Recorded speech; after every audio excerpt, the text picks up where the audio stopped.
All right, let's dive into a really powerful story today. It's about a poor farmer named Ramdan whose life is about to get turned completely upside down, tested by both heart-wrenching loss and, well, a fortune he could never have imagined. So our story kicks off at this amazing high point. Ramdan and his wife Sunita are looking out at their fields. See, they had to take out a loan to even plant this crop, and now it's the best harvest of their entire lives. For the first time in forever, it feels like maybe, just maybe, their struggles are finally over. And the hope they had, it was for the simplest things. They were dreaming about sending their kids to a real school, maybe buying them some new clothes and books. All they really wanted was just a few months of peace, a little break from the constant worry about where the next meal was coming from. But just as those dreams felt like they were right there, within reach, the sky started to change. As evening sets in, these dark, angry clouds just roll in from nowhere. A ferocious storm sweeps in, and the very rain that should have been a blessing now threatens to wash away everything they'd worked so hard for. And, well, the storm was a complete catastrophe. Ramdan runs out to his fields, and his heart just sinks. They're completely underwater. The entire harvest is gone, wiped out. They don't even have a handful of grain left at home, and now he has to face his absolute biggest fear, going to the village moneylender, the Seth. So Ramdan goes, and he begs, he pleads for just a little more time. But the moneylender, this guy Seth Hiram, he shows zero mercy. He holds up the loan paper and basically says, "I care about this paper, not your feelings." Just like that, he seizes Ramdan's ancestral land, the only thing his family had left. In an instant, they're homeless. With absolutely nowhere else to go, Ramdan has to lead his family deep into the forest.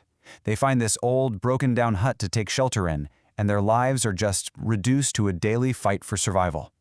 The weight on his shoulders must have been immense, but Ramdan was determined. He refused to let his family starve. So this becomes his new life. And I mean, every single day. He's up at dawn, he goes into the forest, he cuts wood all day. Then he has to haul it all the way to the market, sell it for whatever tiny amount he can get, and then use that money to buy just enough food to get them through one more night. It was just grueling, relentless work. And yet, even with all the hunger, all the exhaustion, there was this tiny flicker of hope that just refused to go out. Why? Because they had nothing, but they still had each other. The family's bond and Ramdan's sheer refusal to give up. That was the one thing that all this hardship just couldn't break. So one day, Ramdan's thinking, I have to earn more today. He decides to go deeper into the forest than he's ever gone before. He gets so caught up in his work, so focused on gathering wood, that he completely loses track of where he is. And of course, as evening falls, another storm starts to brew, and he realizes he's totally lost. He's exhausted, he's losing hope, he just slumps down on a rock. But then, through the thick trees, he sees it, a faint, flickering light. What is that? A house? A fire? He pulls together whatever strength he has left and stumbles toward the glow and finds himself at the entrance to a mysterious cave he has never, ever seen before. And what he finds inside, well, it's something out of a dream. It's a hidden village where literally every building, every path shimmers like it's made of pure gold. But it's dead silent. No one's around. Then, suddenly, these guards appear out of nowhere, and they lead him to meet their king.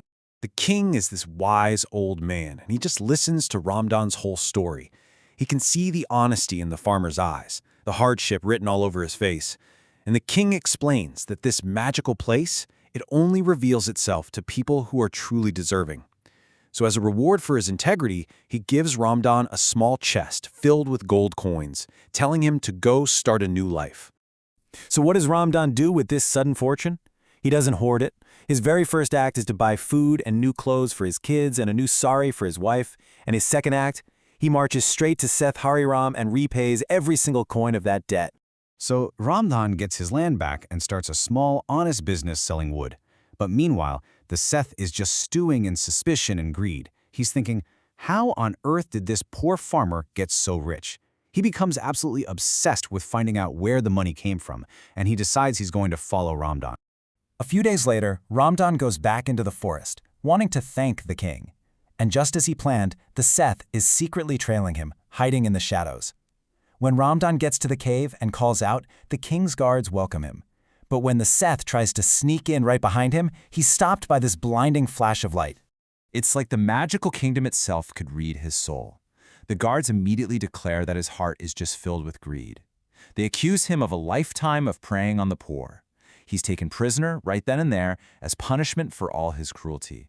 And for him, the path to that golden village just vanishes forever. Now with the Seth finally out of the picture, Ramdan's life really begins to change. He keeps his wood business going, but now he opens a small shop. He's able to give jobs to other people in the village, and he earns this deep, genuine respect from everyone. But through it all, he stays humble, honest, and hardworking. He never forgets where he came from. And then, one night, there's a surprise knock on his door. It's a messenger from the Golden Kingdom.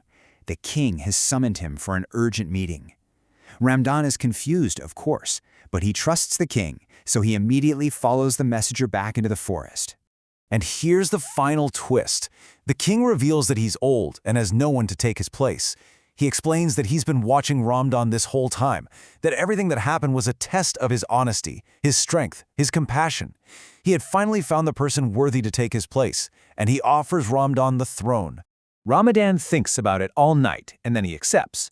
But he sees this crown not as a symbol of power, but as a symbol of responsibility. He tells his family, "We will not live as kings, but as servants.